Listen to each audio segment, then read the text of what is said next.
Welcome to our breakdown of a latest earnings report from public safety tech company SoundThinking, ticker SSTI. All right, let's just jump right into it. The market did not like what it heard on the earnings call. The reaction was fast and it was pretty brutal, with the stock just cratering in after-hours trading. So, why the big drop? Well, it was a classic 1-2 punch. Not only did they miss on revenue for the quarter, they also took a sledgehammer to their guidance for the rest of the year. You know how the market hates that kind of uncertainty. So let's really dig into what happened. Okay, so let's start with the headline numbers. And really, it all boils down to a double miss. Okay, take a look at these figures. Revenue came in at $25.1 million. Wall Street was looking for something closer to $27.8 million, so that's a pretty chunky 9% miss right there. But, and this is the real kicker, look at the bottom line. Adjusted EPS was a loss of 16 cents. The consensus was expecting a loss of only 7 cents.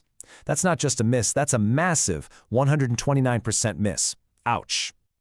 But honestly, the quarterly miss wasn't even the worst part. It was the guidance. I mean, look at this reset for the full year. They took the revenue forecast down by about $8 million at the midpoint. And maybe even more importantly, look at the profitability. They completely slashed their adjusted EBITDA margin target from over 20%, which is pretty healthy, all the way down to the mid-teens. That kind of margin drop is a huge red flag for investors. All right, so with numbers that bad, you have to ask, what did management have to say for themselves? Well, their explanation was all about timing. It's a story of delays, not denials. And you have to give him some credit. CEO Ralph Clark didn't really try to spin it. He was pretty direct on the call, basically saying, yep, revenues were lower than we thought. He pointed the finger squarely at a few specific deals that slipped out of the quarter. And they got really specific. They called out 3 big deals that, altogether, account for about $6.4 million in revenue. You've got a statewide CrimeTracer deal, a big international ShotSpotter sale, and the Puerto Rico renewal. The key message from management was, hey, these deals aren't dead, they're just delayed. They blame things like government red tape and political changes. And since these were all high-margin deals, well, now you see why that profit forecast got hit so hard. So what management is trying to do here is frame this bad quarter as, well, just a speed bump, a temporary glitch, and a much bigger, more important story. They're telling investors, look, we're not just the ShotSpotter gunshot detection company anymore. The big vision is to become this all-in-one SafetySmart platform with analytics, weapons detection, the whole shebang.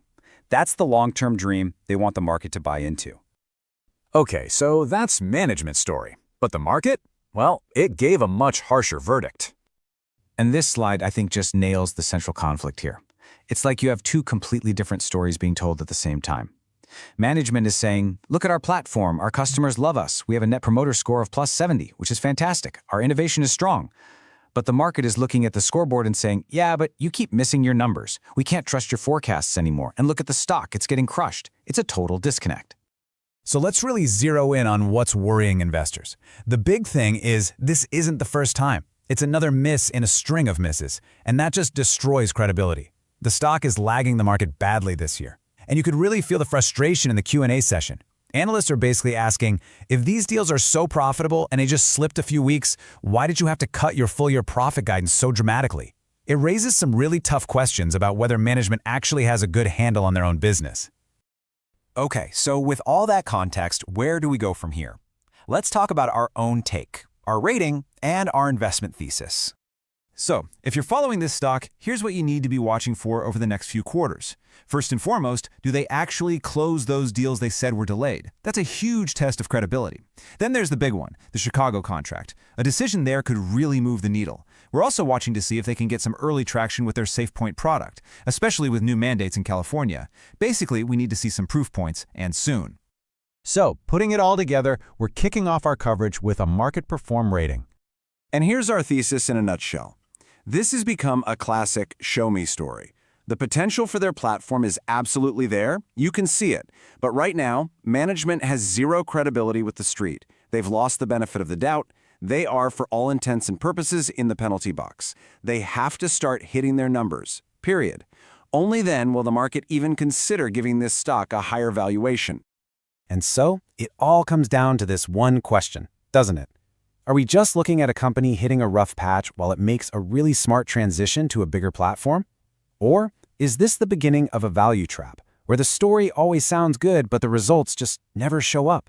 That's the big question, and the answer is going to play out over the next couple of quarters. And as always, just a quick reminder that this is not financial advice.